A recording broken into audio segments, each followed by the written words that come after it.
The cold finality of the eviction notice felt like a block of ice against Elena's skin. 6 months. 6 months since the phone call from the lumber mill, the clipped, sterile voice talking about a suspicious accident, and the world had crumbled. The meager settlement, the blood money that was supposed to represent her husband's life, had evaporated like mist. Now, all that remained was spread out on the scarred wooden table of their empty apartment. $250. The number was a physical blow, a mockery of a future. Her stomach twisted into a tight, painful knot, the familiar ache of hunger that was now a constant companion.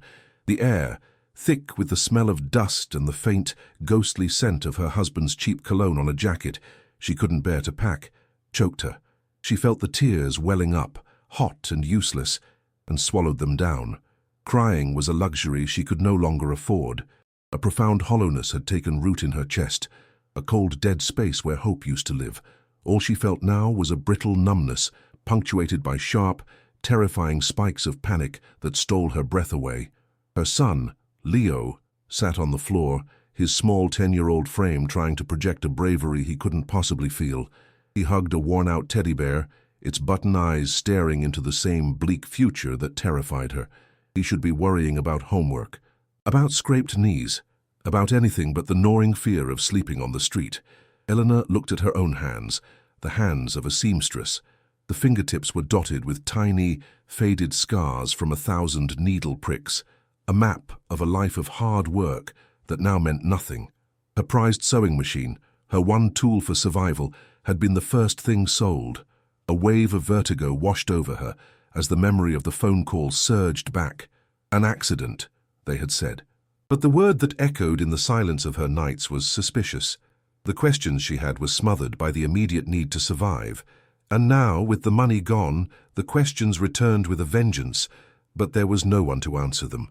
There was only the silence of the empty apartment and the quiet, rhythmic sound of Leo's breathing. The small apartment echoed with every movement. The scrape of a cardboard box across the bare floor sounded like a scream in the oppressive quiet. Each packed item was a fresh wound, a piece of their life being amputated.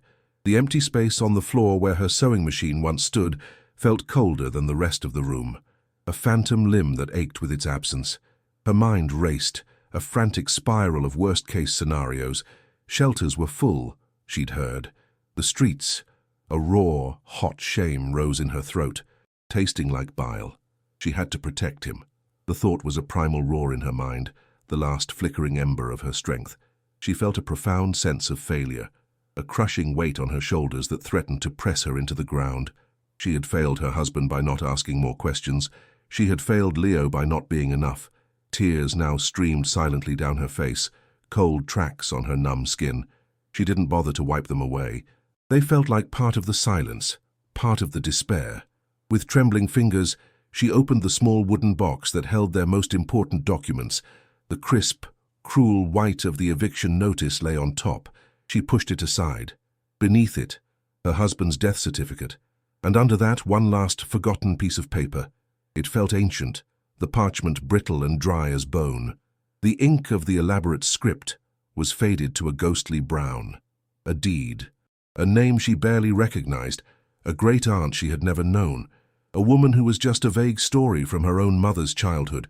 And then, the name of the place, a name that felt like a curse, a prophecy of their own fate, Ashen Valley. The words seemed to hum with a dark energy. It was a cruel cosmic joke. Of all the things to inherit, she had been left a piece of land in a place named for cinders and ruin. For a moment, she almost laughed. A dry, ragged sound that caught in her throat. A useless piece of paper. A title to nothing. It was the final insult from a life that had taken everything from her. But then, something shifted. It wasn't hope. Hope was a bright, warm thing, and there was no room for it in this cold, grey reality. It was something else, something harder and sharper. It was the desperate, feral calculation of a cornered animal. This piece of paper, this deed to a place called Ashen Valley, was the only thing she had. It was a shield, however flimsy, against the concrete indifference of the city. Her eyes darted from the $250 on the table to the brittle deed in her hand, and finally, to Leo. He was humming softly, drawing a small, happy house on a scrap of paper, a world where they were warm and safe. A fierce, protective love surged through her, so powerful it almost knocked her over. Her heart hammered against her ribs. A frantic drumbeat of decision. This wasn't a choice. It was the only move left on the board. She would trade their entire world for a one-way ticket to a place named after destruction, and she would pray. She would pray with every fiber of her being that it wasn't the end of their story, but the beginning. The deed was no longer a piece of paper. It was an anchor in a raging sea. Elena's hands, which had trembled with despair, now moved with a stark mechanical purpose. She found a trucker named Hank at a grimy, diesel-soaked rest stop on the edge of the city. He was a large man with a face like a worn leather map, smelling of stale coffee and cigarettes. She explained her situation, avoiding his pitying gaze. The negotiation was short, brutal. $200. It was almost everything she had left. As she placed the worn bills into his calloused palm, she felt a piece of her soul tear away. The transaction felt irreversible, a final burning of the bridges back to a life that was already gone. A knot of pure terror tightened in her stomach, cold and hard as a stone. She hoisted Leo into the towering cab of the semi-truck, the roar of the engine, a deafening promise of a future she could no longer predict. The last $50, tucked deep in her pocket, felt like a feather against a hurricane. The air inside the cab was thick, a suffocating mixture of diesel fumes, Hank's cigarette smoke, and the faint, sweet smell of a rotting apple core on the dashboard. Every lurch and rumble of the massive vehicle vibrated through Eleanor's bones, a constant, jarring reminder of their precarious journey into the unknown. Leo, however, seemed to see it as an adventure. He pressed his face against the cool glass of the window, his breath fogging a small circle as he watched the familiar city blur and then dissolve behind them. "Is our new house big, Mom?" he asked, his voice small against the engine's growl. The question was a sharp physical pain in Elena's chest. She forced her lips into a shape that might have been a smile. "It's going to be our own, sweetheart. That's what matters." She felt a wave of nausea rise in her throat, a bitter cocktail of motion sickness, and a dread so profound it felt like a premonition. She prayed he couldn't feel the tremor in her hand as she held his. They drove for hours, a relentless march across a changing map. The concrete and steel of the city gave way to the repeating patterns of suburban sprawl, which in turn bled into wide, open farmlands. Eleanor's heart felt a brief, painful pang of longing for the simple, green fields, for a life that wasn't this desperate gamble. But the landscape kept shifting, growing wilder, more rugged. The rolling hills became steep, forested inclines, and the roads narrowed, twisting like serpents. Hank grunted occasionally, pointing out landmarks she didn't register. His words were just sounds, lost in the hurricane of her own thoughts. A question hammered in her mind with the rhythm of the tires on the asphalt. What have I done? She had dragged her son away from everything he knew, chasing a ghost on a brittle piece of paper. A cold sweat slicked her palms. She felt an overwhelming urge to scream at Hank to turn around, but she knew it was impossible. There was nothing to go back to. They were refugees in their own country. As the afternoon sun began its slow descent, painting the sky in brilliant streaks of orange and purple, the beauty of it felt like a personal insult to Elena. The world outside was awash in magnificent color, while her own inner world was nothing but shades of gray and black. The encroaching twilight brought a new kind of fear. The woods pressing in on the road seemed to grow darker, more menacing. The headlights of the truck cut a lonely, trembling path through an absolute, suffocating blackness. It felt like they were the only people left in the world. Leo had finally fallen asleep, his head resting heavily in her lap, his soft breathing a fragile sound in the loud, mechanical space. Elena stared out into the void, her reflection a pale, haunted mask in the glass. She felt utterly and completely severed from civilization, a tiny, insignificant vessel cast adrift on a vast, dark ocean. The feeling of isolation was no longer a fear. It was a physical presence in the cab with her. The sudden downshift and groan of the air brakes jolted Eleanor from her trance. The truck slowed, turning off the worn pavement onto a patch of gravel at the mouth of a dark, unpaved path. "This is it." Hank's voice was a low rumble. "Ashen Valley." He killed the engine, The abrupt silence that followed was more deafening than the roar it replaced. It was a heavy, pressing silence, broken only by the thin, mournful sound of wind whistling through what sounded like dead branches. Eleanor's heart hammered against her ribs. She peered into the darkness, but could see nothing beyond the first few feet of the dirt track.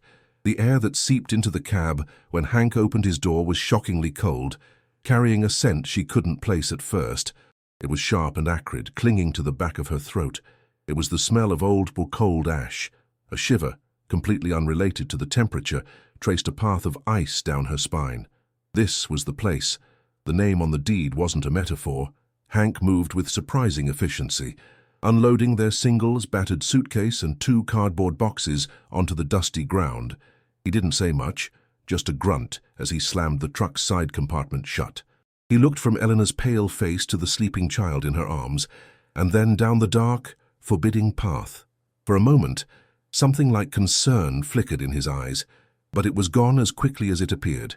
He just tipped his hat. "Good luck, ma'am." The words were simple, yet they felt like a final judgment. He climbed back into his cab, the door slamming shut with a heavy, metallic thud that echoed in the unnatural quiet. The engine roared back to life, and the truck's red taillights bled into the darkness, shrinking until they were 2 tiny pinpricks, and then nothing at all. Elena stood frozen, clutching her son, enveloped by a silence and a darkness so total it felt like the end of the world. They were completely, terrifyingly alone. The last link to their old life was gone. The moon, a pale, indifferent disk in the sky, provided just enough light to make the path navigable. After gently waking Leo, Elena took his small hand in hers, her other hand gripping the handle of the suitcase. The cardboard boxes would have to wait. Every step was an effort, the unpaved ground uneven and treacherous. As their eyes adjusted, the true nature of the valley began to reveal itself in the ghostly moonlight. It was a graveyard. The wind wasn't whistling through living trees. It was moaning through the skeletal remains of a forest. Charred, black trunks stood like ancient, twisted monuments to a forgotten catastrophe. The ground beneath their feet was a soft, dark powder, and with every step, the pervasive smell of ash and soot grew stronger, permeating her clothes, her hair, her very lungs. A sense of profound dread began to curdle in Elena's stomach. This wasn't a valley. It was a scar on the face of the earth, a place where something terrible had happened long ago. The hope that had been a tiny, flickering candle flame within her was now being systematically extinguished by the crushing reality of their surroundings. This wasn't the humble but hopeful new start she had desperately envisioned. This was a place defined by death and destruction. The name Ashen Valley wasn't a quaint historical label. It was a literal, ongoing description.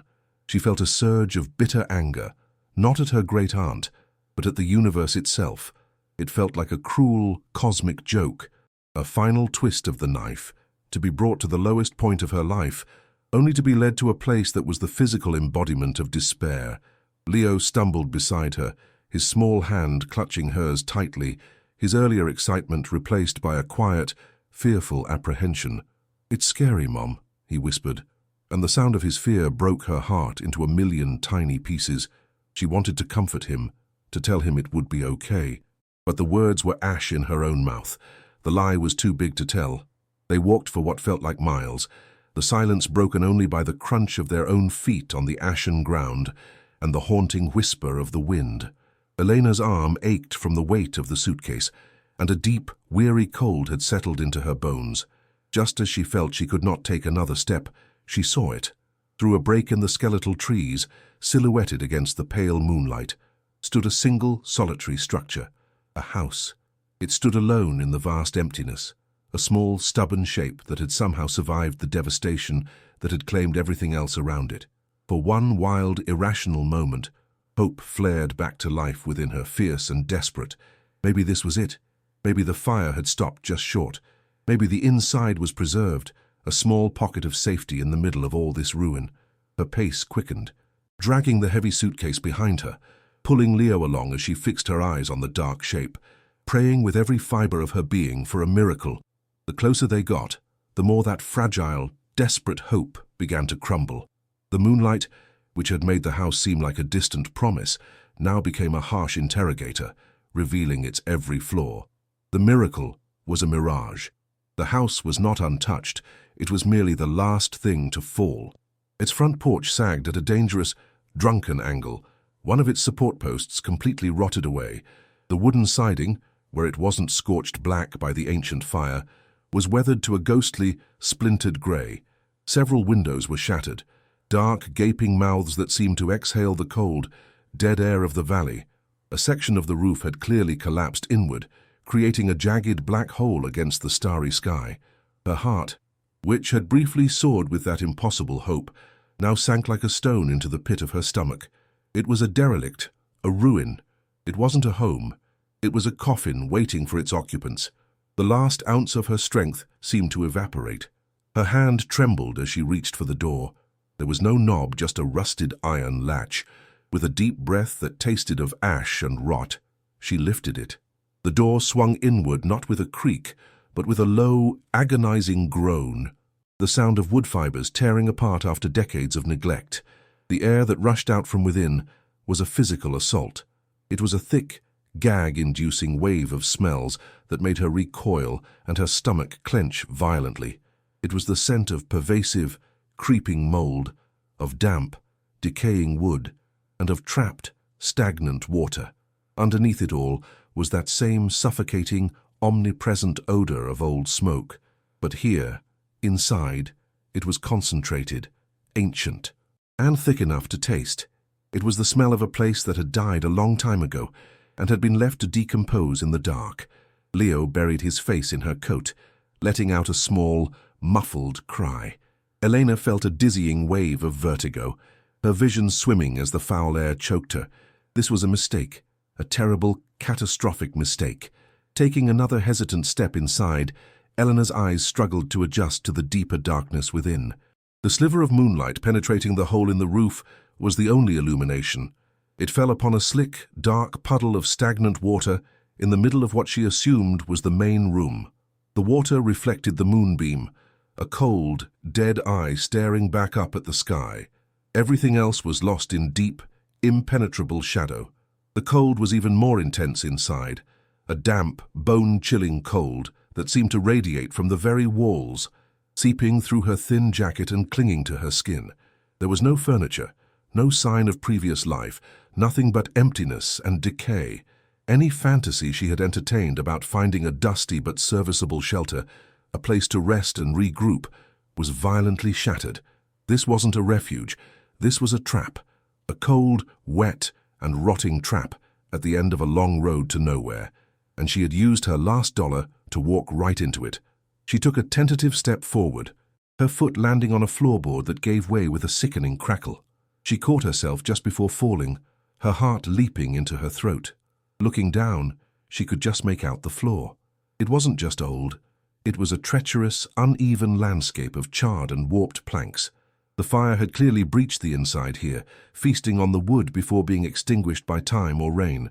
It was impossible to walk on safely, especially in the dark. As her eyes scanned the ruin, a sudden furtive movement in the corner of her vision made her freeze. A faint scratching sound, then the sight of a sleek, dark shape darting along the base of a wall. A rat. Leo let out a small gasp and clung tighter to her leg. The presence of vermin was the final confirmation. This place wasn't just abandoned, it was infested. It was actively hostile to human life. A wave of revulsion and despair so strong it made her physically weak washed over her. This was the bottom. She had thought the eviction notice was the bottom. She had thought standing in her empty apartment with only $250 was the bottom. She had been wrong. This right here was the true nadir. Standing in a collapsing, rat-infested shack in the middle of a burnt-out valley, miles from any living soul, with a terrified child and $50 to her name. The sheer, overwhelming hopelessness of it all crashed down on her like a physical weight.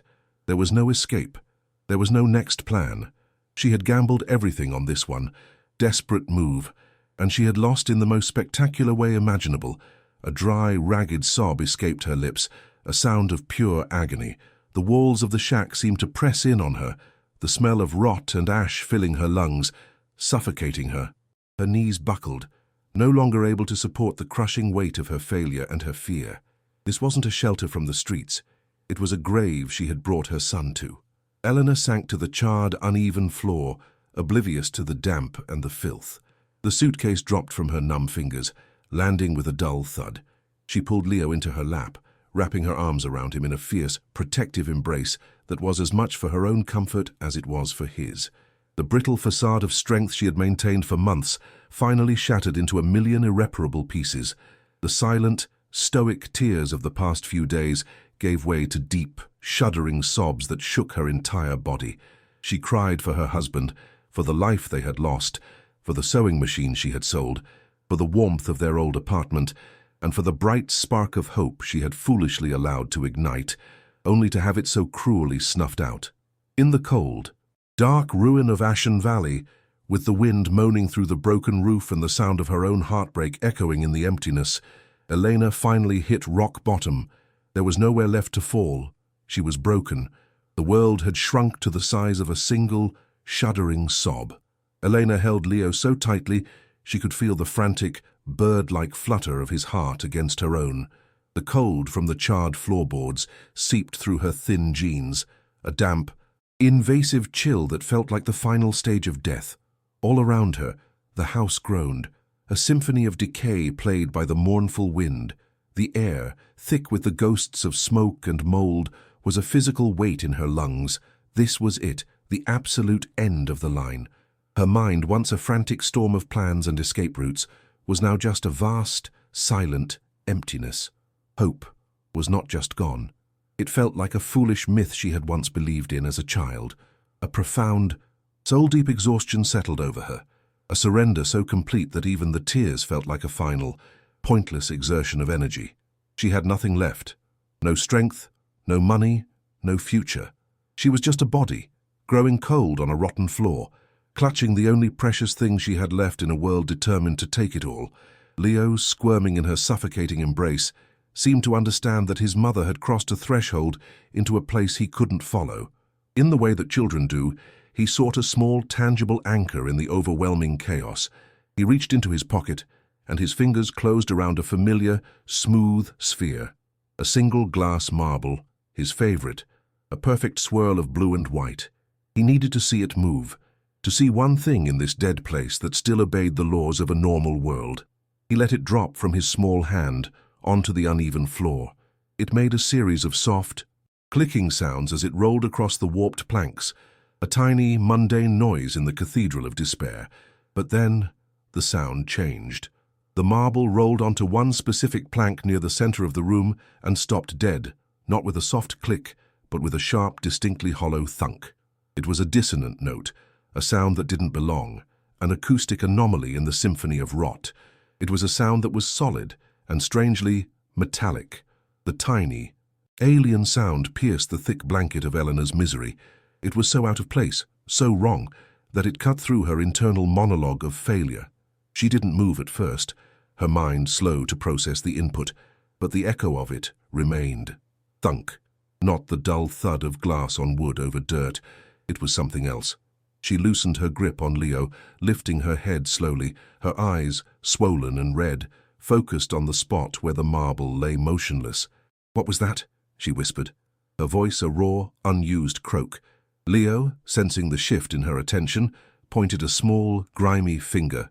"The marble," he said simply. It stopped. Elena stared at the plank. It looked identical to all the others, a blackened, miserable piece of wood, but the sound had been real, a flicker of something that wasn't despair, something sharp and inquisitive, sparked in the desolate landscape of her mind. It was the first foreign feeling she'd had in hours, a tiny, insistent question mark in a sea of periods.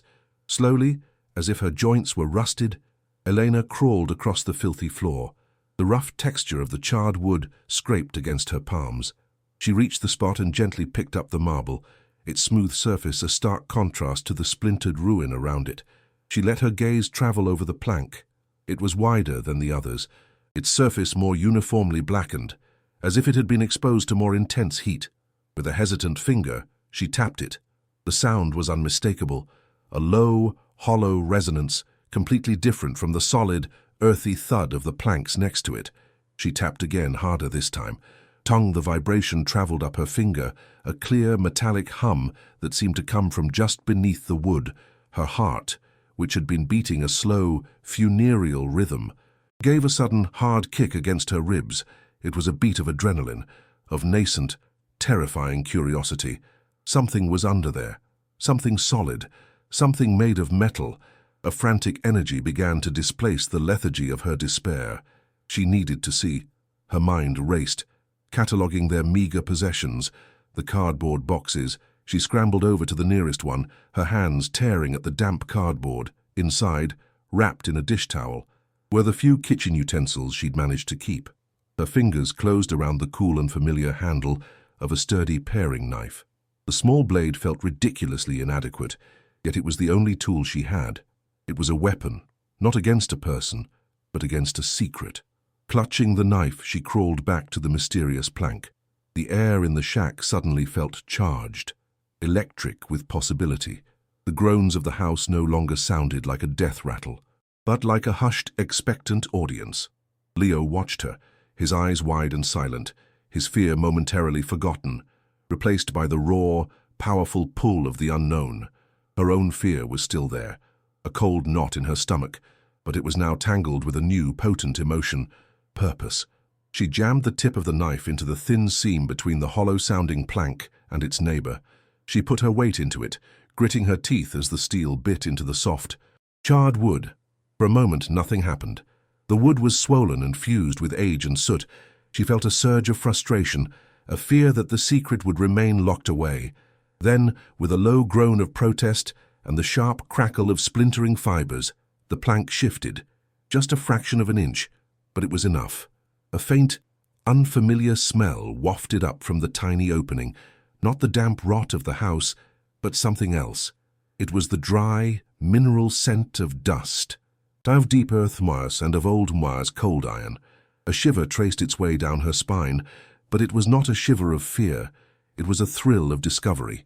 She worked the knife back and forth, widening the gap, her movements becoming more confident, more certain with every millimeter of progress.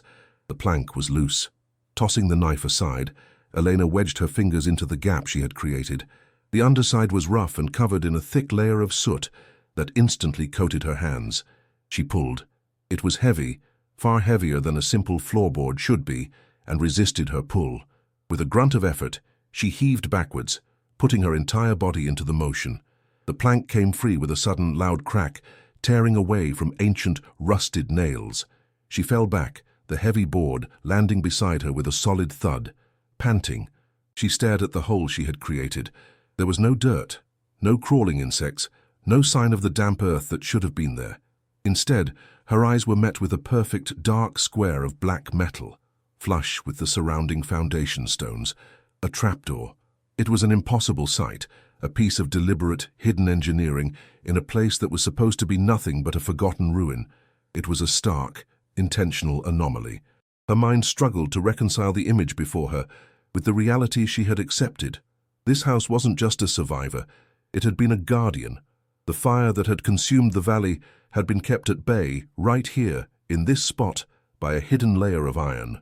The trapdoor itself was a simple, brutalist design, a thick sheet of what looked like cast iron, with a heavy, recessed ring handle in its center. The edges were sealed tight, explaining the dry, dusty smell that was now stronger in the air. This was no mere cellar entrance. This was a vault, a fireproof compartment, built into the very foundation of the house, a place designed to protect something of immense value from a catastrophe like the one that had turned the entire valley to ash. The questions came in a dizzying flood. Who built this? When? And what, in this desolate wasteland, could possibly have been so valuable that it required such extreme protection? Her hands trembled as she reached for the iron ring. It was cold to the touch, the rust on its surface like a rough, abrasive powder against her skin. She hooked her fingers through it and pulled. It didn't budge. It was sealed shut by decades of stillness. Despair threatened to return. To have come this far, to be this close to an answer, only to be defeated by a stubborn hinge. She refused. Planting her feet, she took a deep, ragged breath and pulled again, this time with a guttural cry of exertion. A long, piercing shriek of metal on metal screamed through the shack, a sound so loud it felt like it was tearing the silence of the valley in half. The heavy door lifted, scraping against its frame. A rush of cool, utterly dry air washed over her face, carrying the distinct, papery scent of old books and the faint, metallic tang of an unopened space. It was the air of a tomb, but a tomb that had been perfectly preserved from the damp and the rot. Peering down, Elena was met with absolute blackness. The opening was a void, a square of pure, unadulterated night. A primal fear pricked at her, the fear of the dark, of the unknown things that lurk within it. Spiders, snakes, a deep, forgotten well. But her curiosity was now a ravenous beast, devouring her fear. She needed light.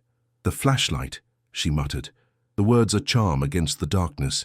She remembered packing it, a small plastic flashlight that took 2 C batteries, tucked into the box with their clothes. She scrabbled back to the boxes, her hands searching frantically. For a terrifying moment, she couldn't find it. Panic flared hot in her chest.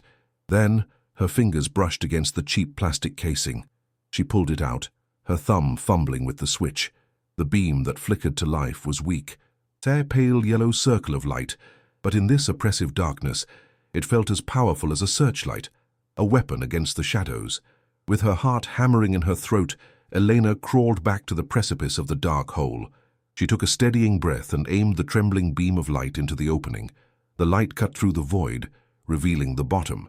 It wasn't a deep shaft, but a small box-like compartment, no more than 3 feet deep, lined with rough-hewn stone. It was impeccably clean, impeccably dry. The air inside didn't stir. It was a pocket of time, perfectly sealed away from the world. And there, sitting directly in the center of the stone floor, catching the weak light with a dull, matte sheen, was a single object, a heavy iron box. It sat there, not as if it had been forgotten, but as if it were waiting for her. The sight of it stole the air from her lungs. This was it. This was the heart of the secret. The reason for the fireproof door. The reason this house had been built with a hidden, stone-lined heart. The box was a thing of pure function. It was about the size of a small suitcase, constructed of thick iron plates and bound with heavy straps of the same metal, all riveted firmly in place. It wasn't ornate or beautiful. It was brutally practical, designed for one purpose only, to withstand anything: fire, flood, time itself.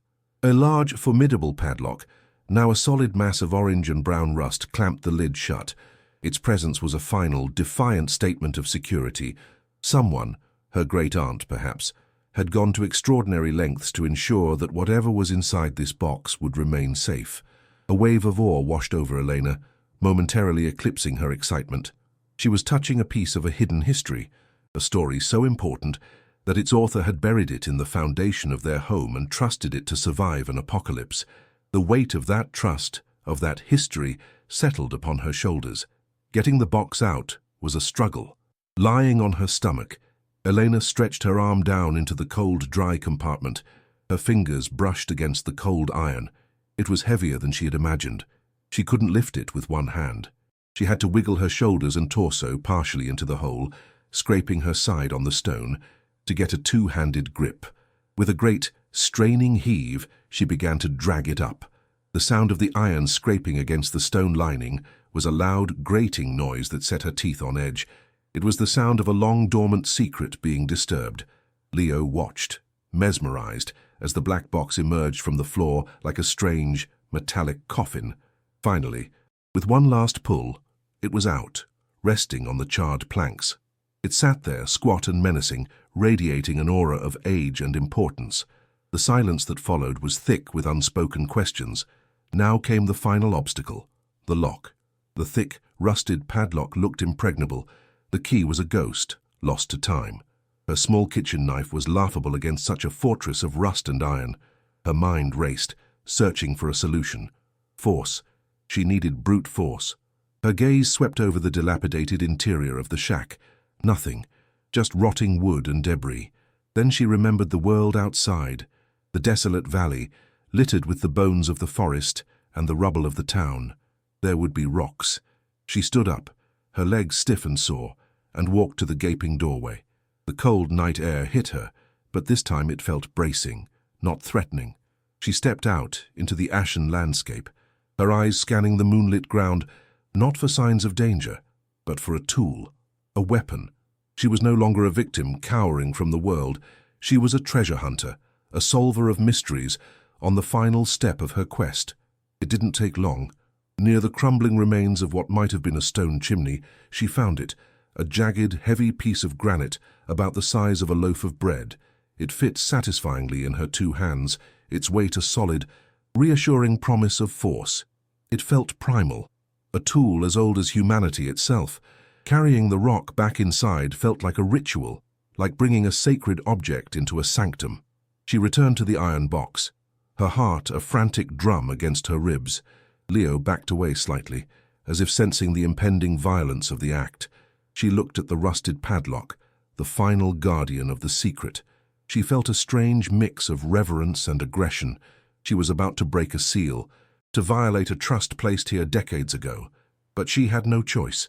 The story needed to be told. She owed it to the person who built this, and she owed it to herself and to her son. She knelt, positioning the rock carefully above the lock. She took a deep breath, the dry, dusty air of the secret compartment mixing with the damp rot of the shack. She raised the rock high. The first blow landed with a deafening clang that vibrated through the floor and up into her bones. Her shower of rust flakes exploded from the lock, but it held firm. A jolt of frustration shot through her. Again. She struck it again, harder this time, a grunt of effort escaping her lips. Clang! Another shower of rust. And again. She fell into a rhythm, the sounds of her own ragged breathing and the percussive, ringing blows filling the small house. It was a desperate, violent assault on the past. Sweat beaded on her forehead, mingling with the grime on her skin. On the fifth blow, there was a different sound. Not a clang, but a sharp, satisfying crack. The solid body of the padlock split, and the rusted hasp fell away, clattering onto the floor. A profound silence descended once more, broken only by the sound of Elena's own gasping breaths. It was done. The way was open. Her hands, shaking from exertion and adrenaline, reached for the lid of the iron box. She looked at Leo. His eyes were huge. Reflecting the weak beam of the flashlight she had set on the floor, he was holding his breath. She paused, her fingers hovering over the cold iron. This was the moment, the culmination of a desperate journey, a chance discovery, and a violent effort. For a heartbeat, she was terrified of what she might find. What if it was something horrible? What if it was nothing at all? But the weight of the box, the very existence of the fireproof vault, promised otherwise. She had to know. With a final deep breath to steady her nerves, she curled her fingers under the edge of the heavy lid and began to lift. The lid was heavy, and the hinges, unused for decades, complained with a low, deep groan, like a man stirring from a long sleep. As the lid lifted, a new scent filled the air, stronger and more distinct than before. It was the rich, earthy smell of old leather and the dry, fibrous aroma of canvas. She peered inside, the weak flashlight beam cutting into the darkness within. The first thing she saw was not the glint of treasure, but the muted, off-white color of cloth. The box was tightly packed with several small, heavy-looking sacks made of thick canvas, each tied shut at the top with a piece of rough twine. They were lumpy and dense, and when she nudged one with her finger, it barely moved. Whatever was inside them was heavy, very heavy. She felt a surge of confusion. Sacks of what? Sand? Seeds? The mundane possibilities felt anticlimactic, a letdown after the intense build-up of mystery. With trembling fingers, Elena reached in and lifted one of the smaller sacks. It was shockingly heavy for its size, the weight of it settling solidly in her palm. The canvas was rough and stiff with age. Her fingers, clumsy with anticipation, fumbled with the tight, dry knot of the twine holding it shut. For a moment, it wouldn't give. She picked at it with a broken fingernail, her frustration mounting. Finally, the knot loosened. She held her breath, tilting the open mouth of the sack over a clear patch of the floor. For a moment, nothing happened. Then, with a soft, heavy whisper, a cascade of small, lumpy objects tumbled out, landing on the dark wood with a series of dull, metallic clinks. They didn't roll far. They were too heavy. They were misshapen, earth-stained pebbles of a dull, yellowish metal, and they shone with a soft, buttery luster in the weak, trembling light of the flashlight. Raw gold, nuggets. Her mind simply refused to process what her eyes were seeing. Gold. It was an idea from fables, from history books, from the frantic dreams of old prospectors. It wasn't something that was real, not something that a person like her could ever touch. She stared, breathless, at the small pile of incredible wealth lying on the floor of the rotting shack. It was the most absurd, most impossible sight of her life. Hesitantly, as if it might burn her, she reached out and picked up one of the larger nuggets. It was the size of her thumb, and its weight was astonishing, a solid, dense reality in her palm. It was cool to the touch. It was real.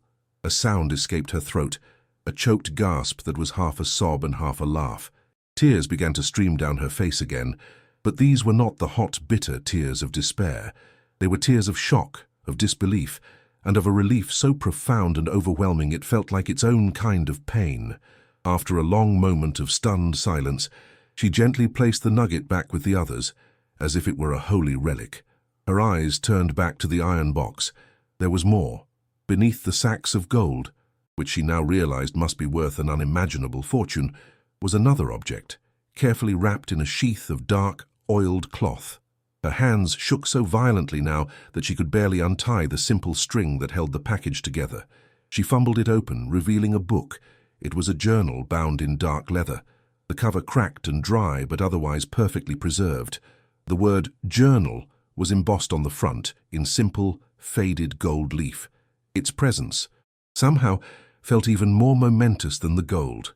Gold was a solution to her problems, a blunt instrument of salvation. But a journal was a voice, a story, a witness, and it had been waiting here in the darkness, waiting to speak. Next to the journal was a thick stack of papers, tied neatly with a faded, brittle silk ribbon. She carefully lifted them out. The paper was yellowed and fragile, but the ink, a dark sepia, was still clear and legible. She recognized the legalistic format of old deeds and property claims. There were geological survey reports, filled with technical data and columns of numbers, and underneath them all were several large, folded sheets. She carefully unfolded one. It was a topographical map of the valley, but a valley she didn't recognize. It was hand-drawn with exquisite, painstaking detail, showing the locations of dozens of small homesteads, each with a family name written beside it. The name Ashen Valley was nowhere on the map. Instead, in elegant, curling script across the top, it was titled Golden Valley. This was not just a stash of gold. This was an archive. This was proof. A new understanding began to dawn in Elena's mind, cold and sharp as a shard of ice. This wasn't a random treasure. It was a deliberate, curated collection of evidence. The gold was the motive. The journal was the testimony. The maps and documents were the corroborating proof.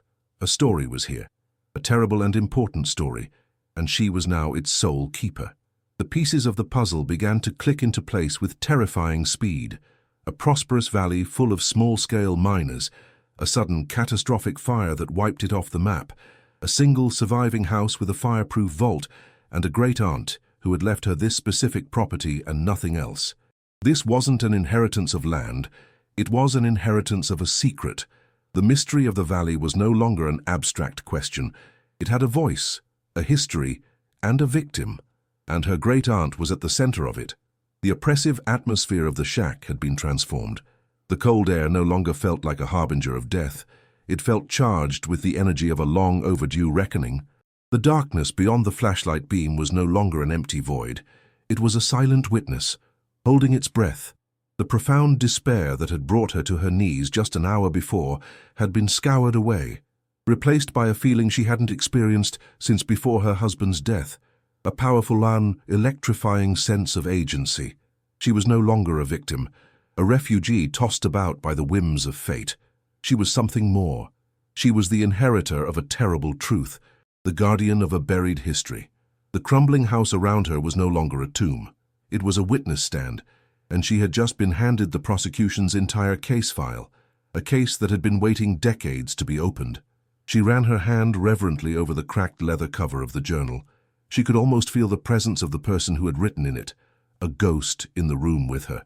She looked at the pile of raw gold, then at the map of the valley that had once been golden. She looked at her son, his face a mixture of awe and confusion. In that moment, everything changed. The fight for her and Leo's immediate survival, which had consumed her every waking thought, was suddenly over. The gold ensured that, but a new and far more daunting fight had just begun. This wasn't just about money anymore. It was about justice. A cold, hard resolve solidified in her heart, a strength forged in despair and now tempered by discovery. She was no longer just Elena, the widowed seamstress. She was the keeper of the truth of Ashen Valley, and she would not let it remain buried for one more day. With the flashlight propped on a canvas sack, Eleanor opened the book. A wave of dry, papery air, the scent of 100 forgotten years, washed over her. The first page was filled with elegant, looping handwriting, the ink a faded sepia. The name at the top of the page was Annalise, her great-aunt. The date was over 60 years old. Elena felt a profound sense of trespassing, of eavesdropping on a private conversation with a ghost. The faint, clean metallic tang of the gold mixed with the mustiness of the paper, the smell of greed and memory intertwined. Her fingers trembled as she traced the name. The house groaned around her, no longer a sound of decay, but of a long-held breath finally being released. Her heart hammered in her chest, a frantic counterpoint to the deep, oppressive silence of the valley. A chill that had nothing to do with the night air snaked down her spine. She pulled Leo closer, as if his small, warm presence could anchor her to the present before she was pulled completely into the past. "They call our home Golden Valley," the first entry began, the script flowing with a confident pride. "Not just for the wealth we pulled from the earth with our own hands, but for the light, the way the sun spills over the eastern ridge at dawn, making the creeks glitter and the meadows shine. We are a community of families, the Hendersons, the Garcias, the O'Malleys, bound not by law but by shared work and shared dreams." Eleanor's chest tightened. She read on, Annalise's words painting a vivid picture of a life that felt like a fairy tale. Descriptions of community picnics, of children running freely through wildflower meadows, of men and women with dirt under their fingernails and hope in their eyes. A wave of profound sadness washed over Elena for this lost world. Elena could almost smell the pine needles and damp earth Annalise described, could almost hear the sound of distant laughter echoing from the page. It was a stark, brutal contrast to the skeletal, ashen graveyard that now surrounded her. A lump formed in her throat. The tone of the journal shifted abruptly a few pages in. A new name appeared, a dark blot on the idyllic landscape. Cyrus Blackwood. He arrived in a polished black automobile that scared the horses, Annalise wrote. A man from the city, smelling of cigars and industry. He called himself an industrialist, a man of vision, and he looked at our valley not with wonder, but with a cold, calculating hunger. He saw our hills and saw not beauty, but tonnage. He saw our creeks and saw not life, but drainage. Elena felt a cold knot of dread form in her stomach. Annalise detailed Blackwood's attempts to buy their land. He offered sums that seemed large, but were an insult to people who knew the true wealth beneath their feet. The families met and unanimously refused to sell. "This land is not a commodity," Annalise had written with a defiant flourish. "It is our legacy. It is our children's future. It is not for sale at any price." Elena's own hands clenched into fists, a retroactive anger burning in her veins for these people she had never met. Then came the final entries. The handwriting grew frantic, jagged, the elegant loops collapsing into sharp, desperate slashes. "The air is wrong tonight," one entry began. "It's the smell, not wood smoke. It's the sharp, chemical stench of gasoline. It clings to the back of my throat. The dogs are barking themselves hoarse." Elena's heart began to pound in a sickening rhythm against her ribs. She read on, her eyes flying across the page. Annalise described seeing dark figures moving in the woods at the edge of the valley. She wrote of a sudden, unnatural whoosh, a sound like a giant beast inhaling, and then the world outside her window turning a malevolent, dancing orange. The fire didn't spread like a natural wildfire. It exploded. It erupted on all sides of the valley at once, a coordinated, deliberate act of encirclement, a fiery wall closing in. "It's a trap," she wrote, the words barely legible. "He is burning us alive. God help us. He is murdering us all." The flashlight trembled in Elena's grip, her own breath catching in her throat. Elena felt a wave of nausea so powerful she had to close her eyes. The scent of ancient ash in the shack was no longer a passive smell. It was the smell of cremated lives, of incinerated dreams. She forced herself to read the last tear-stained page. Annalise described her escape, not through the front door, but into the secret compartment Elena herself had just discovered. From a tiny, concealed air vent, she had watched the world burn. She wrote of the screams, a sound that she prayed would one day leave her memory but knew never would. And then, through the smoke, she saw him, Cyrus Blackwood, standing on a distant ridge with his men, silhouetted against the inferno he had created. He wasn't fleeing. He was observing his monstrous plan come to fruition. He was a general surveying his victory on a battlefield of his own making. Elena felt a cold, murderous rage fill her, a feeling so intense it was utterly foreign. This was a Holocaust in miniature, a hidden genocide for profit. The journal ended there. Annalise had survived, long enough to hide the journal, the documents, and the small portion of the valley's wealth she could salvage. She had created a time capsule of a massacre, a bomb of truth waiting for the right hands. And now, those hands were Elena's. She sat back on her heels, the weight of the story crushing her. It was about the Hendersons, the Garcias, the O'Malleys, all the names on the old map, families who had been erased from history. The suspicious accident that killed her husband at a lumber mill. Was it possible? Could the Blackwood name still be casting such a long, murderous shadow? The thought was a spark of ice in her gut. The gold at her feet was no longer a treasure. It was blood money. It was evidence. It was a burden and a weapon, all at once. Her problems hadn't been solved. They had been magnified 1,000 times over. She was now at war with a ghost, a legacy of evil that had already destroyed an entire community. The dawn broke, grey and cheerless, over the skeletal trees. Elena hadn't slept. She sat amongst the evidence, the gold, the journal, and the maps spread around her like the relics of a dead king. Leo was asleep, wrapped in her coat, his face peaceful in a way hers would never be again. It was then that she heard it, a sound so alien in this dead place that it felt like an invasion, the low, confident purr of a high-performance engine.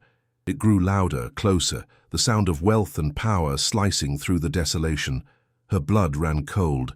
She quickly, frantically, shoved the journal and documents back into the iron box, heaving the heavy sacks of gold in after them. She slammed the lid shut just as the engine cut out, plunging the valley back into its heavy silence. Through a grimy, cracked window she saw it, a sleek, black luxury SUV, gleaming with an obscene polish that reflected the grey sky. It was parked just yards from the sagging porch. It was a predator that had wandered into a graveyard. The driver's side door opened with a soft and expensive-sounding click. A man stepped out. He was tall, impeccably dressed in a tailored suit that seemed impervious to the ash and grime of the valley. He moved with an easy, athletic grace, his polished shoes crunching on the ashen ground with an air of complete ownership.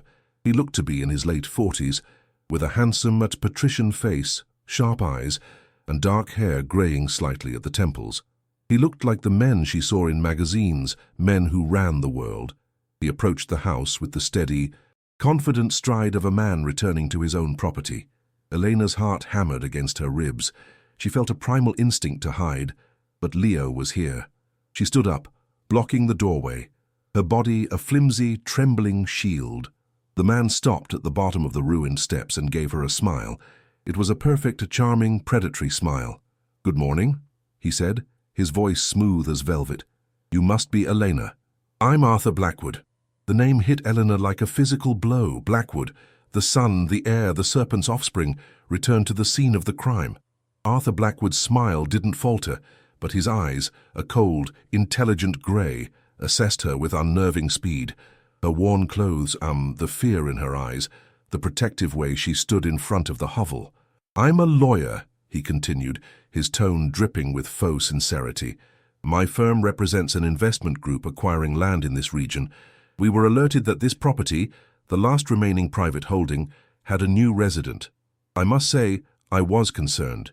It's no place for a woman and her child." He gestured vaguely at the ruin around them, a look of practiced pity on his handsome face. Every word was a lie, a carefully constructed piece of theatre, and Elena felt a new kind of fear, not of violence, but of this man's effortless, chilling deception. He was weaving a web, and she was standing right in the middle of it, her every reaction being watched and analyzed. "Frankly, this structure is a hazard," Arthur continued, stepping onto the porch, which groaned ominously. "The ground is unstable.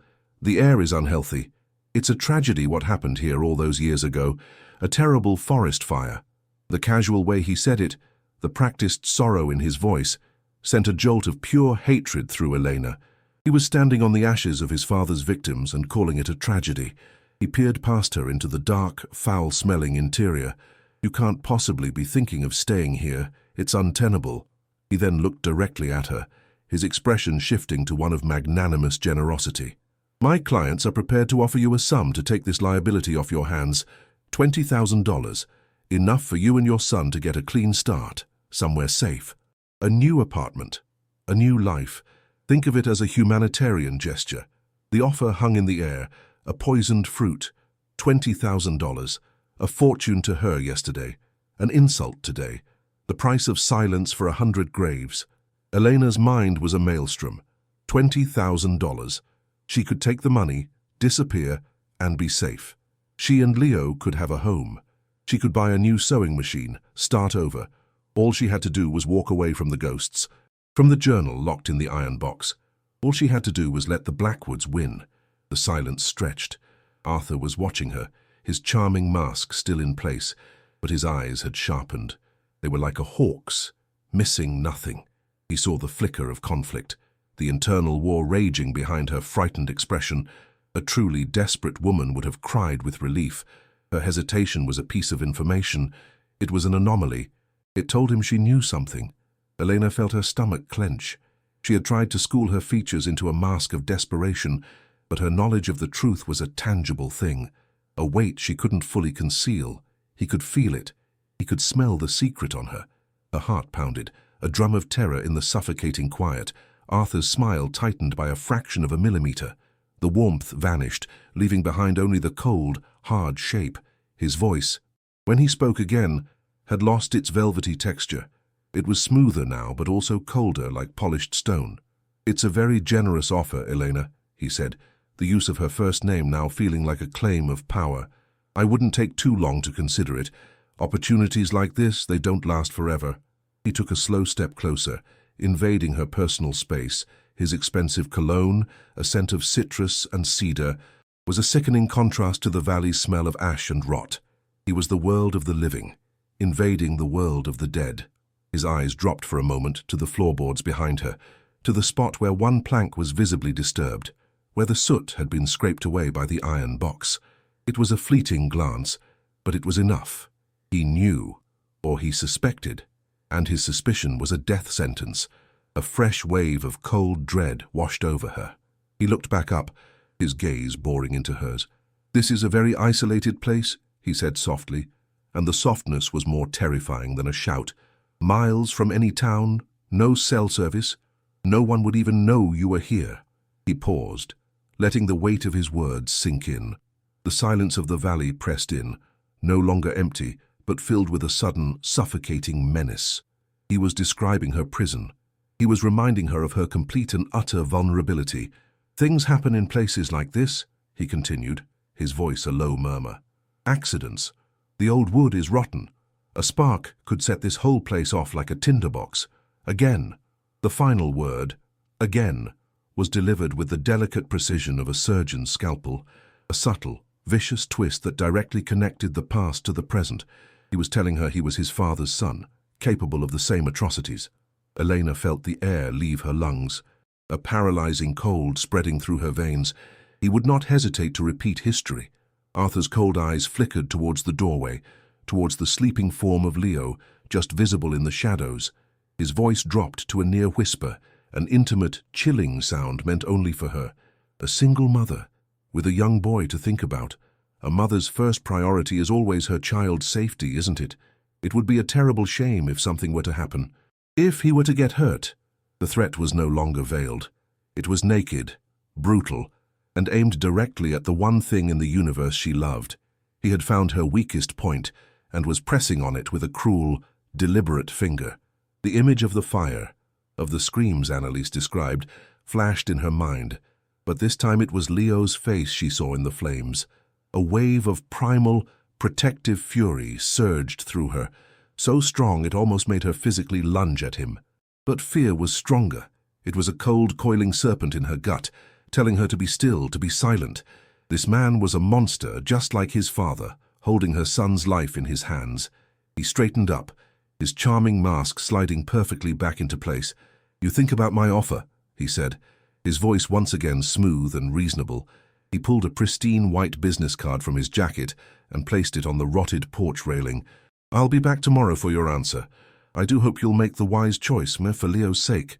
With a final, chillingly pleasant nod, he turned and walked back to his gleaming SUV. The engine started with a quiet, powerful roar, and he was gone, leaving behind only his business card and a cloud of dust that settled back onto the ashes. Elena stood frozen, her entire body trembling violently. The card on the railing looked like a white flag of surrender. She could take the money and run, ensuring her son's safety but letting a monster win. Or she could stay and fight for justice, risking the one thing she had left to lose. What would you do in her place? Would you guard the secret and protect your child? Or would you risk everything for the truth? The oppressive silence left by the SUV was a living thing, thick with threat. Eleanor's entire body was a single, screaming nerve of terror. His words, "For Leo's sake," echoed not as a warning but as a final judgment. She stood frozen, her breath coming in shallow, useless gasps. The world had narrowed to the pristine white business card on the rotten railing and the sleeping form of her son inside the shack.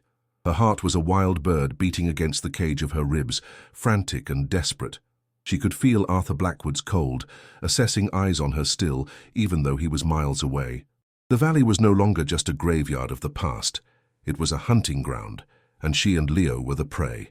A wave of ice-cold dread washed over her, so potent it made her vision swim. He would be back, not to negotiate, not to talk.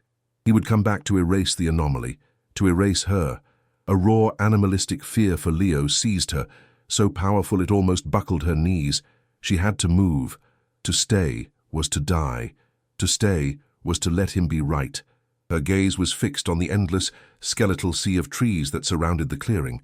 Before it had been a symbol of desolation and death. Now, it was the only possible escape route. A desperate, illogical hope flickered within the storm of her terror. Someone else had to be out there. The valley was vast. Annalise had written of a community. Could they all be gone? Could 60 years of silence have erased every last soul?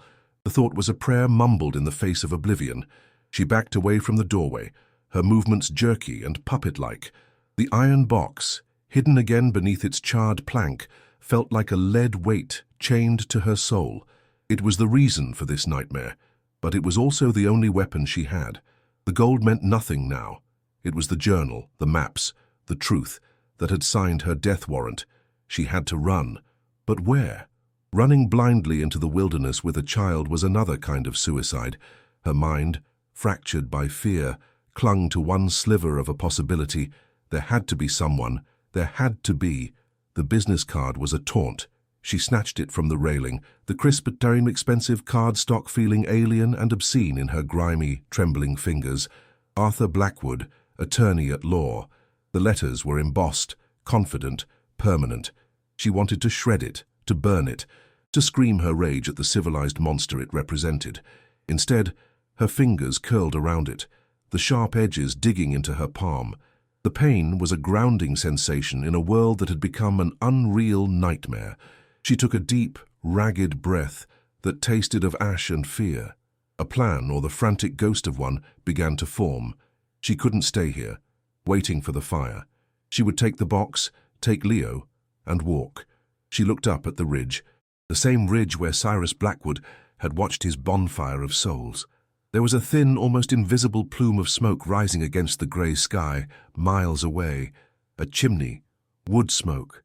It was a sign of life, a gamble. It was the only one she had left. She would walk towards the smoke. The decision made, a current of pure, cold adrenaline surged through her. It wasn't courage. It was the sheer force of a mother's will to protect her child. She woke Leo gently, her own terror masked by a strained, unnatural calm she didn't feel. "We're going for a walk, sweetheart. An adventure." The lie tasted like bile in her mouth. Leo, sensing the frantic energy crackling off her, just nodded, his eyes wide and questioning. Elena worked quickly, her movements economical and fueled by panic. She pried up the floorboard again, the scrape of wood on wood sounding deafeningly loud. She tied a length of old rope she'd found around the iron box, fashioning a crude strap she could sling over her shoulder. The weight of it was immense, a physical manifestation of the burden she now carried. It slammed against her hip, cold and unforgiving. Her entire body screamed in protest, but the fear was a relentless whip, driving her forward. Every second she remained in this shack, she could feel Arthur's shadow lengthening. With Leo's small hand locked in hers and the iron box banging against her side, she slipped out the back of the shack, melting into the skeletal forest. She didn't look back. Looking back was a luxury she couldn't afford. The plume of smoke was her compass, a fragile beacon in a dead world. The terrain was a nightmare. The ground was a soft, shifting carpet of ash that puffed up in choking clouds with every step. Charred roots, hidden beneath the surface, snagged at her ankles, threatening to send her sprawling. The skeletal trees clawed at her clothes and hair, their dead branches reaching like desperate, skeletal arms. The silence was absolute, broken only by the rasp of her own breathing, Leo's occasional whimper, and the dull, rhythmic thud of the iron box against her body. The weight was excruciating. Her shoulder burned, and a sharp, stabbing pain shot through her back. But she couldn't stop. She imagined the sound of Arthur's SUV behind her, the purr of its engine a harbinger of death. Hours blurred into an agony of effort.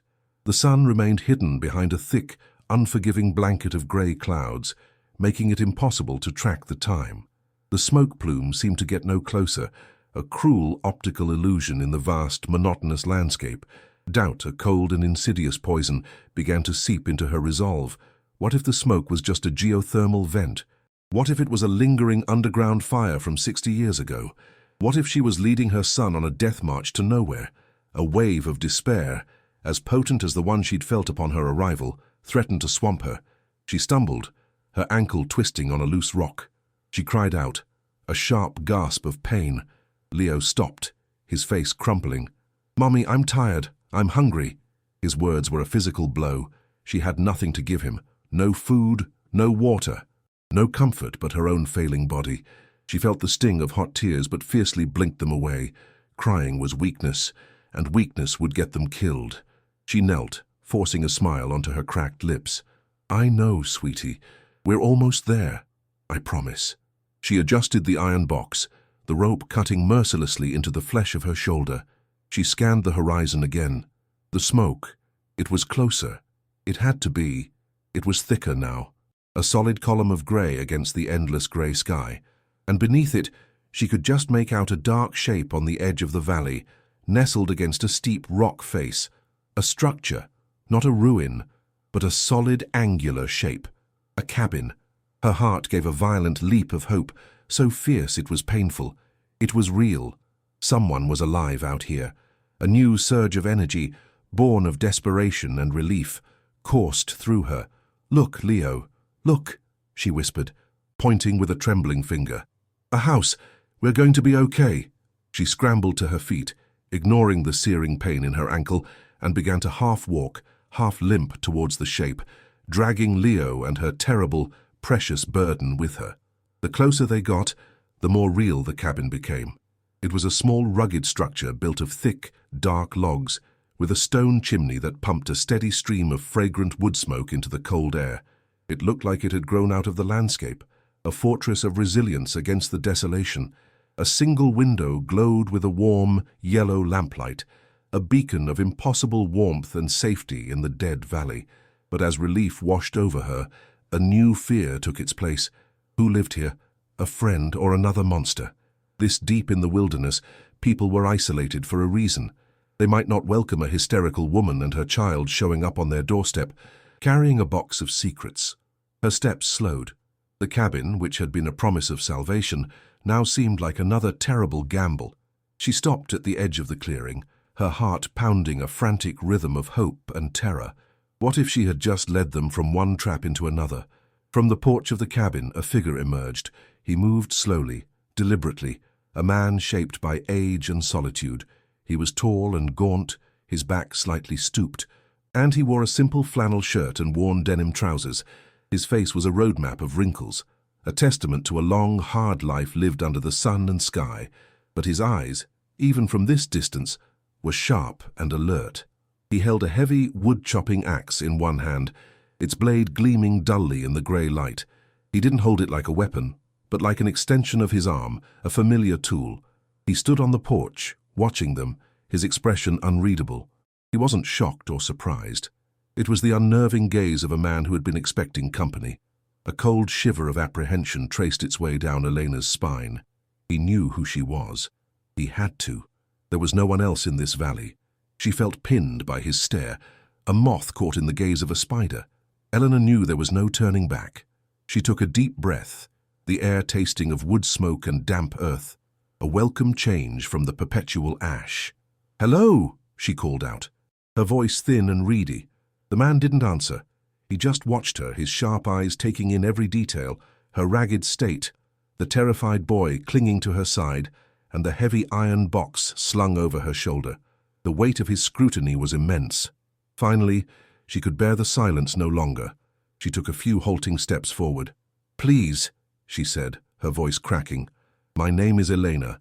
This is my son, Leo. We need help. We're in trouble." She stopped, her plea hanging in the cold, fuel-still air.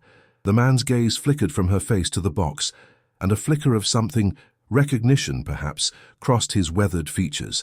He slowly lowered the axe, resting its head on the porch steps. "You're Annalise's girl," he said. His voice was a low, gravelly rumble, like stones shifting deep underground. "I've been waiting for you." The words hit Elena with the force of a physical shock. He had been waiting for her. The statement was so impossible, so surreal, it made the world tilt on its axis. You knew her," Elena stammered, taking another step forward. The man nodded slowly, his eyes, the color of a winter sky, holding a deep, ancient sadness. "Knew her. I grew up with her. My name is Silas. Our families were neighbors. Before the fire." The last two words were spoken with a quiet, devastating finality. He had been there. He was a survivor, a living witness. A wave of dizziness washed over Elena. She had been searching for a ghost, a trace of life, and she had stumbled upon a living monument to the entire tragedy. He gestured with his head towards the iron box. "She told me about that.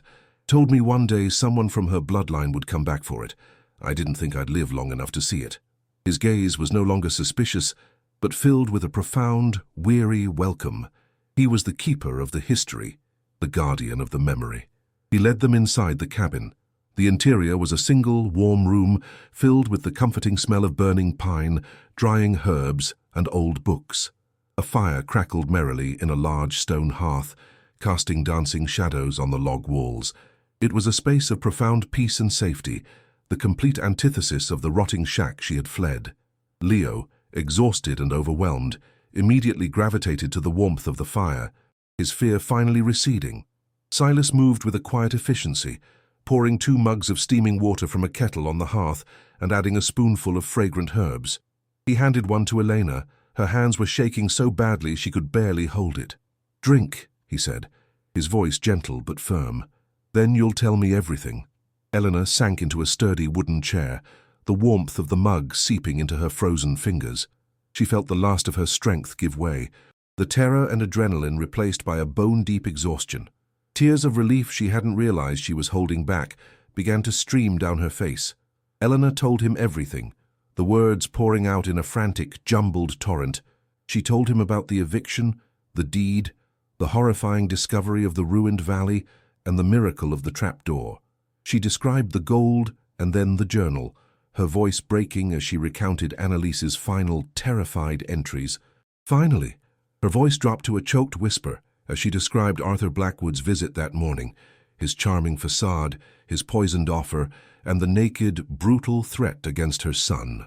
As she spoke, Silas listened without interruption, his weathered face a mask of grim concentration. He nodded slowly, his gaze fixed on the fire, but she could see the muscles in his jaw tightening. He was not just hearing a story, he was reliving a memory, the ghosts of the past rising up around them in the warm, firelit cabin. When she finished, a heavy silence filled the room, broken only by the crackle and pop of the burning logs. The air felt thick with 60 years of unspoken grief and rage. Silas finally broke the silence, his voice a low, dangerous rumble. "Cyrus Blackwood was a demon in a tailored suit," he said, his knuckles white as he gripped his empty mug. "But his son, Arthur, is the same snake, just with a newer skin." He looked directly at Elena, his pale eyes burning with an ancient fire. "That fire was no accident. I was a boy, not much older than your Leo. I was hiding in the woods, playing where I shouldn't have been. I saw them. I saw Blackwood's men, their faces clear as day in the moonlight. They weren't carrying torches. They were carrying metal cans, splashing gasoline on the trees at the edge of the valley, at 4 different points." Just as Annalise wrote, the confirmation, the eyewitness account, sent a fresh shiver of horror down Elena's spine. It was real. It was all real. The scale of the evil was almost too vast to comprehend. It wasn't just a story in a book. It was a memory in the man sitting right in front of her. "I was too scared to say anything," Silas continued, his voice thick with a lifetime of guilt. "My parents grabbed me, and we ran. We were one of the few families on the far ridge who had a chance. By the time anyone from outside the valley got here, there was nothing left but ash and an official story about a lightning strike. Blackwood had bought the politicians, the sheriff, everyone. He presented his forged land claims, and no one was left to dispute them. No one but a few terrified survivors who were too scared to speak. I've lived with that cowardice my whole life." He looked at the iron box with a mixture of reverence and regret. Annalise was the bravest of us all. She knew the truth had to survive, even if we couldn't. The weight of his confession filled the small cabin, a heavy, tangible thing. He was the missing piece of the puzzle, the voice that connected the past to the present, the crime to the criminal's son. Then Silas's expression hardened, his focus snapping back to the present. "Arthur being here now, it's not just about covering up the past, it's about the future." He stood and walked to a table cluttered with maps and papers, much like Annalise's. He unrolled a newer, printed map. For the last 5 years, he's been using his father's money and influence, lobbying state senators. This valley was declared a protected environmental zone after the fire, which, ironically, was the only thing that kept Cyrus from strip mining it. Arthur has been working to get that status revoked. He wants to bring in heavy machinery, start a massive gold mining operation that will tear the heart out of this land for good. He tapped the map. "Your great-aunt's deed, this one little square of private land, is the only legal snag in his entire plan. That's why he had to get it. That's why he came for you." The full scope of the conspiracy, spanning generations, was finally laid bare. Eleanor felt her blood run cold. It all made perfect sense. Her arrival was the final obstacle to a multi-million-dollar mining operation, and the final threat to the Blackwood family's dark legacy. Arthur wasn't just trying to bully a widow, he was protecting an empire built on murder. "He'll be back," Silas said, his voice grim. "When you didn't take his money, when he saw you hesitate, he knew you'd found something. He can't afford to have a living witness. Not now, not when he's so close. He won't come back with an offer tomorrow. He'll come back tonight. And he'll come to finish the job his father started." The certainty in Silas's voice was absolute. The safety of the cabin suddenly felt fragile, a tiny island of light in an ocean of encroaching darkness. Panic, cold and sharp, began to prick at Elena again. They were trapped. Arthur knew she was here. He would scour the valley until he found them, but Silas wasn't afraid. His face was set in lines of hard, cold resolve. This was a fight he had been waiting his entire life to join. "He thinks you're alone and terrified. He thinks you're a victim. We will not let him be right." He looked from Elena to the sleeping form of Leo, his expression fierce and protective. "We have the truth," he said, tapping the iron box. We have motive, testimony and proof, but it's worthless if we're dead. He began to move with a sudden, urgent purpose. He will come back to the shack first. He'll assume you're cowering there. That will buy us time, but not much. He started pulling things from a large wooden chest, a coil of rope, a small lantern, and a thick, oiled canvas tarp. There is no running from this, Elena. There is only surviving it long enough to make them answer for what they did. We need a plan. Now. The quiet, elderly man had transformed into a seasoned general, preparing for a battle that was 60 years overdue. The plan they concocted was simple, desperate, and relied on Arthur Blackwood's own arrogance. They would not be in the cabin when he came. Silas knew the woods, the caves, and the hidden paths of the valley better than anyone. There was an old hunter's shelter, little more than a rock overhang on the far side of a steep ridge. It was difficult to reach, nearly impossible to find in the dark if you didn't know it was there. That was their destination. He'll send men, Silas reasoned, his voice low and urgent. They'll check the shack first, then they'll come here. They'll see the light. They'll see the smoke. They'll think they have us cornered. He looked at Eleanor, his eyes deadly serious. We leave now. We take the box and we vanish into the woods. We let them walk into the trap. The air in the cabin crackled with a terrifying, electric tension. The waiting was over. The fight had begun. The final gamble was at hand. They didn't have much time. Eleanor's body screamed with exhaustion, but the adrenaline of mortal fear was a powerful stimulant. She helped Silas bundle some blankets and a flask of water. He took a rifle, a long, old Winchester. Down from a rack above the fireplace, the sight of it was both terrifying and reassuring. Leo was still asleep, oblivious. Elena felt a sharp, painful pang of love and terror. She was about to drag him out into the cold, dark woods, hunted by monsters. It's the only way, Silas said, seeing the look on her face. He is safest with us. On the move. Elena nodded, her throat too tight to speak. She gently lifted her sleeping son, his small body a warm, precious weight in her arms. Silas shouldered the rifle and a small pack, while Elena readjusted the agonizing weight of the iron box on her other shoulder. They stood at the cabin door, two fugitives and a sleeping child, poised to step into the oppressive or waiting darkness. The night that greeted them was absolute. The clouds had thickened, swallowing the moon and stars, creating a blackness so total it felt solid. The wind had picked up, moaning through the skeletal trees with a sound like 1,000 grieving voices. A cold, fine drizzle began to fall, slicking the ashen ground and chilling them to the bone. It was a perfect night for monsters. Silas moved with an unnerving confidence, a ghost in his own land. He led them away from the main path into the thickest part of the dead forest. Elena struggled to keep up, her ankles screaming in protest, the weight of the box and her son an almost unbearable burden. Every snap of a twig, every rustle of the wind sounded like footsteps behind them. Her heart hammered in her ears, a frantic drumbeat in the terrifying symphony of the night. Fear was a physical presence, a cold hand gripping her throat, choking her. She could feel the hunters, somewhere behind them, drawing closer. They had been moving for what felt like an eternity when Silas suddenly froze. Holding up a hand, Elena stopped, her breath catching in her throat. She listened, her ears straining against the sound of the wind and her own blood pounding, and then she heard it. Faintly at first, then growing steadily louder. The low, aggressive rumble of an engine, not the polished purr of Arthur's SUV, but something rougher, heavier, a truck. It was coming up the same path they had followed to the shack. They were here. A wave of pure, unadulterated panic threatened to paralyze her. Silas grabbed her arm, his grip like iron. "They're on schedule," he whispered, his voice grimly satisfied. "They'll go to the shack first. That gives us 20 minutes. Move." His calm resolve was an anchor in the storm of her fear. She nodded, readjusted her grip on Leo, and plunged after Silas into the deeper darkness. The sound of the engine a death knell at their backs. The climb was brutal. They were moving up the side of a steep, rocky ridge, away from the valley floor. The ground was slick with rain and loose shale, and Elena's every step was a struggle. Her lungs burned, her muscles screamed, and the iron box felt like it was trying to tear her shoulder from its socket. Leo, now awake, was whimpering softly, his face buried in her neck. "It's okay, baby. It's okay," she chanted, the words a desperate mantra against the rising tide of her own terror.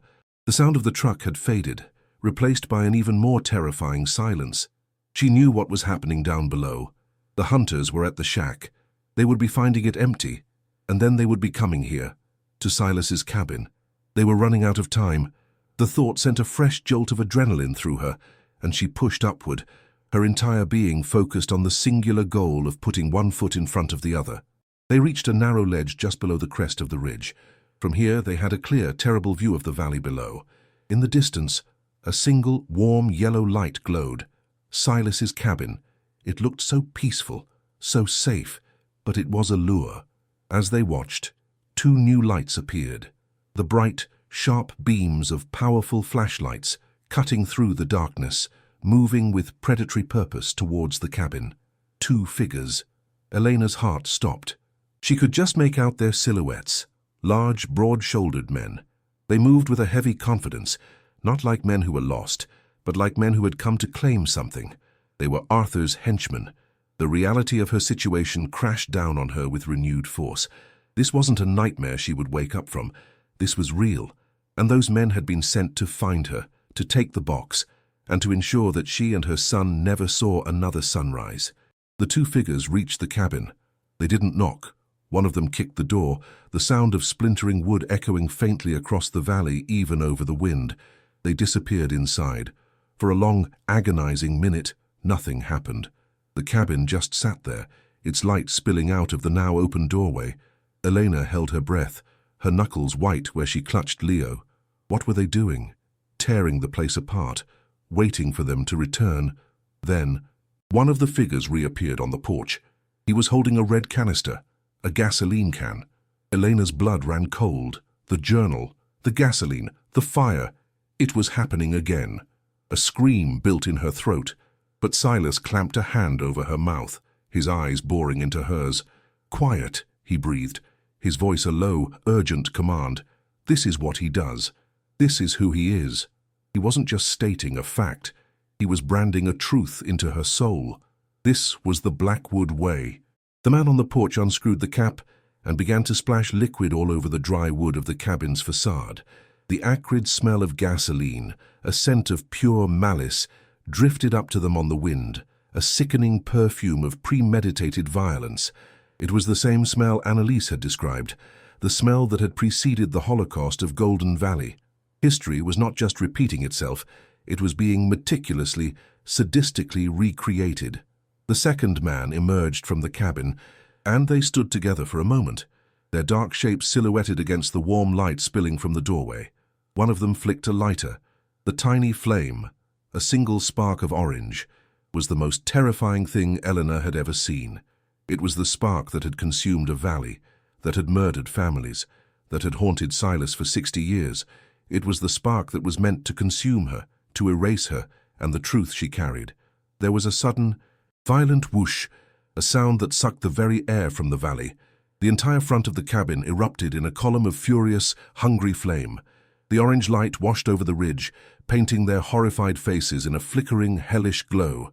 The fire climbed the log walls with terrifying speed, devouring the structure that had been a symbol of hope just an hour before. The heat of it reached them even on the ridge, a wave of palpable, malevolent energy. The two men stood back, watching their work, their figures stark black silhouettes against the roaring inferno. They were his father's men, reborn. They were the ghosts of the past, made flesh and sent to finish the job. Eleanor stared, mesmerized and horrified at the destruction. The cabin, her one brief sanctuary, was being consumed, turned to ash, just like the rest of the valley. It was a message, written in fire: "You cannot hide. We will burn your hope to the ground."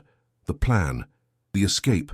Her mind, momentarily paralyzed by the horror of the fire, snapped back into focus. Silas was already moving, pulling her back from the ledge, away from the damning light of the blaze. "Now," he hissed. "They will assume we were inside. It will buy us a few more minutes. We have to be gone before they realize their mistake." The urgency in his voice cut through her shock. She turned from the fire. The image of the flames seared onto the inside of her eyelids, and stumbled after him into the darkness. They scrambled over the crest of the ridge, plunging them back into absolute blackness. The roar of the fire faded behind them, replaced once again by the lonely sound of the wind and the rain. But now there was a new sound, the frantic, desperate pounding of her own heart. They were fugitives in a burning land, running for their lives from monsters who wielded fire as a weapon. Following Silas's plan, Elena grabbed the iron box and Leo, her movements a blur of practiced terror. The back window of the shack, its frame already rotten, had been loosened by Silas earlier. With a single as desperate shove, it came free, opening a dark, narrow passage to the outside. She pushed the impossibly heavy box through first, the sound of it landing with a dull thud on the damp earth making her flinch. Then, she guided a terrified but silent Leo through the opening. He scrambled out into the night, his small form swallowed by the shadows. Eleanor squeezed through after him, scraping her side on a protruding nail. The sharp pain a distant, insignificant signal in a body flooded with adrenaline. She didn't look back at the shack, her one-time prison. She scooped up the box, grabbed Leo's hand, and ran, her feet slipping and sliding on the ashen, rain-slicked ground, plunging headlong into the terrifying, protective embrace of the dark woods. The fire on the porch was a roaring, hungry beast, casting flickering, demonic shadows that danced and leaped across the clearing. The heat was intense, a physical blow that stung her skin and stole her breath.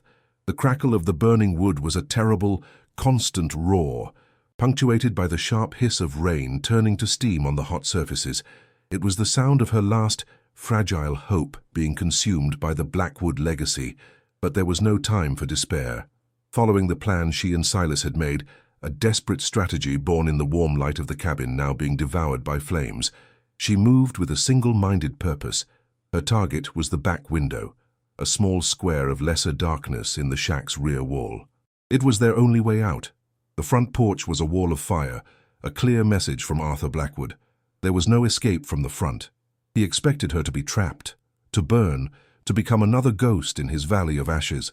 The moment they were back inside Silas's cabin, the acrid smell of the burning shack clinging to them like a shroud. The plan became action. Silas didn't waste a second. He moved to a dusty corner, pulling away a false panel in the wall to reveal a large, antiquated piece of equipment, a ham radio, its black bakelite body and large tuning knobs relics from another era. Elena's heart hammered against her ribs, a wild, frantic drumbeat of terror and a fragile new hope. The iron box sat on the floor, a cold, heavy anchor in the chaotic room. Silas flicked a series of switches. The radio hummed to life, a low electronic thrum that was the most beautiful sound Elena had ever heard. The room filled with the hiss and crackle of static, the sound of an empty universe. Silas put on a heavy pair of headphones, his face grimly focused as he began to turn the large dial. "David, come in, David," he murmured into the microphone, his voice a low, gravelly prayer against the wall of static. "This is Silas. It's happening again. I have the proof." The static was a roaring sea of noise, and for a long, agonizing minute there was nothing. Elena felt a cold dread begin to seep back into her bones. What if it was too late? What if the connection was lost forever? Then a voice, faint and distorted, cut through the hiss. "Silas, is that you? My God, man, where have you been?" The relief was so sudden and overwhelming that Eleanor's legs almost gave out. She sank into a chair, clutching the edge of the table. Silas's voice became a sharp, urgent weapon. He spoke quickly, laying out the 60-year-old crime and its horrific modern-day echo.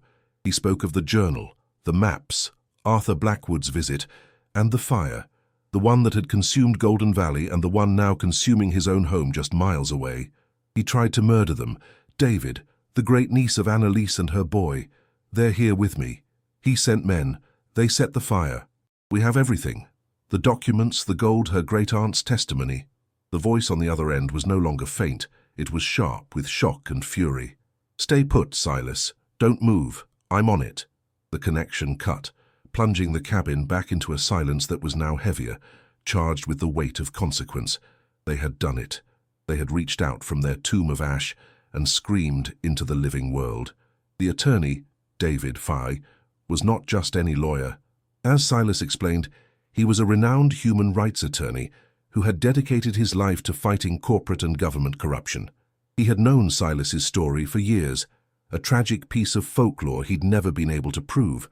Now, with irrefutable evidence in hand, he was a force of nature unleashed. He wouldn't just call the police. He was contacting the United States Attorney's Office directly, activating the FBI's Public Corruption Unit. He was bringing the full, crushing weight of the federal government down on the House of Blackwood. Eleanor looked at Leo, sleeping soundly by the fire, finally safe. The fear was still a cold knot in her stomach, but for the first time, it was laced with the iron taste of impending justice. The waiting was the new form of torture. Dawn broke not with a bang, but with a whisper. From their hiding spot in the rocks above the cabin, Eleanor and Silas watched as the valley began to change. Two dark, unmarked sedans moved silently up the dirt track, their movements swift and professional. They were not the clumsy, roaring trucks of the henchmen. These were federal agents. Men in dark tactical gear emerged, spreading out through the skeletal trees with a quiet, lethal efficiency, securing the area. Elena watched, her hand covering her mouth, silent tears of relief streaming down her face. It was over. The isolation, the feeling of being hunted and alone, were shattered by the sight of these competent, armed strangers who had come to save them. A lead agent, a woman with a calm, no-nonsense demeanor, approached the cabin, where David, the attorney, was waiting. He had driven through the night. He saw Elena and Silas emerge from the woods and gave a grim, determined nod. He pointed at the iron box in Elena's arms. "This is it," he said. "This is everything." The arrest of Arthur Blackwood was brutally anticlimactic. He was at a luxurious rented lodge on the outskirts of the valley, sipping coffee on a balcony overlooking the land he believed he owned. He likely thought Elena and her son were nothing more than a pile of smoldering ash. When the FBI team stormed his position, the look on his face, captured by an agent's body camera, was not one of fear, but of pure, indignant rage. The mask of civility was gone, revealing the true monster beneath. The clink of handcuffs closing around his wrists was a sound 60 years in the making. His two henchmen were found passed out in their truck near the smoldering ruins of Silas's cabin, a half-empty bottle of whiskey between them, confident their work was done. They surrendered without a fight, their brutish arrogance melting into pathetic, blubbering fear. The Blackwood legacy, built on fire and murder, was finally being extinguished not by flames, but by the cold, impartial machinery of the law. Elena watched from a distance, feeling the ghosts of the valley settle around her, finally at peace. In a clean, well-lit federal command post, the iron box was opened. The lead agent, the U.S. attorney, and David gathered around as Elena carefully lifted the contents. The raw gold nuggets were poured onto the table, their dull, heavy gleam a tangible representation of the motive for mass murder. The agents stared in stunned silence. Then came the maps of Golden Valley, the survey reports, and the stack of deeds. Finally, Elena handed the leather-bound journal to the prosecutor.